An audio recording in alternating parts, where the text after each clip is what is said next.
Hello, trading has closed on August 29th, 2025.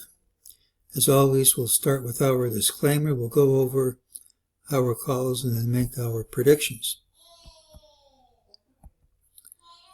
This is my trading plan for Tuesday, which is 2nd of September, 2025.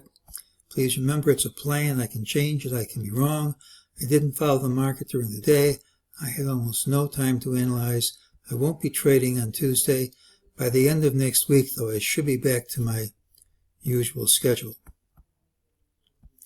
Well, today's pattern was the one with the early high, and Tuesday should also have the early high.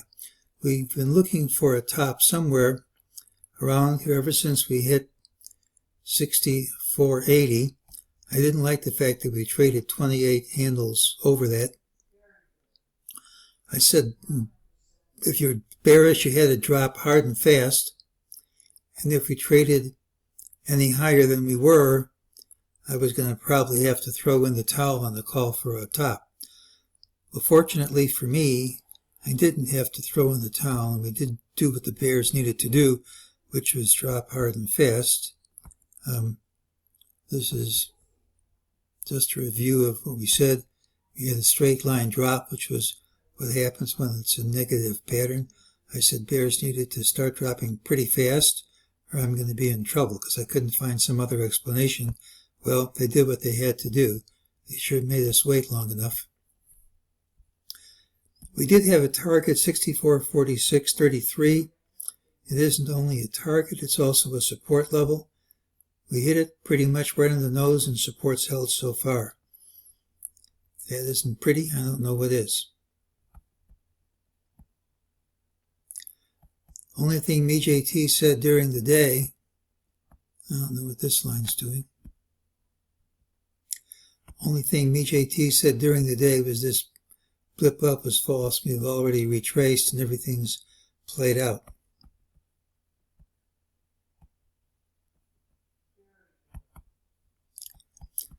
Well, we never broke through this magenta trend line. I'd like to see us break under this for confirmation, but breaking under this here in the 6300s is probably enough. We have great Fibonacci ratios here.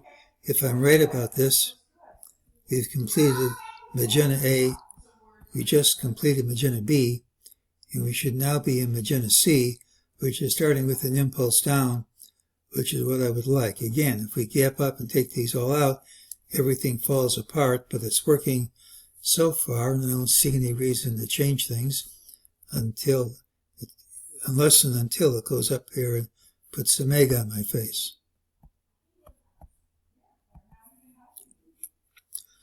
Well, here's the whole rally with the Fibonacci grid in gold, and many times you're going to retrace a Fibonacci level of one of these rallies, and it's one of these numbers. You'd also like wave magenta C to have a Fibonacci relationship with magenta A. If magenta A is in blue, and that's 78.6,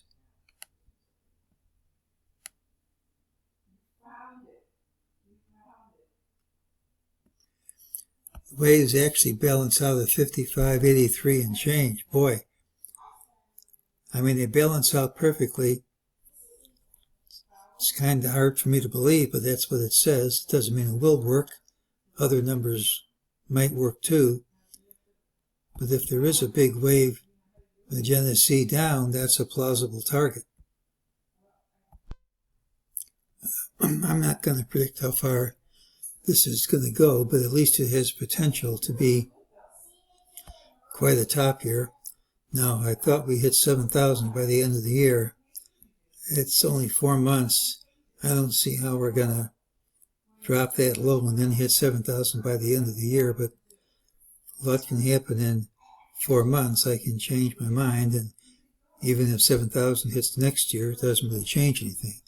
I think this is just part of an ABC, and we're going to have a huge wave 3 higher when it's all done.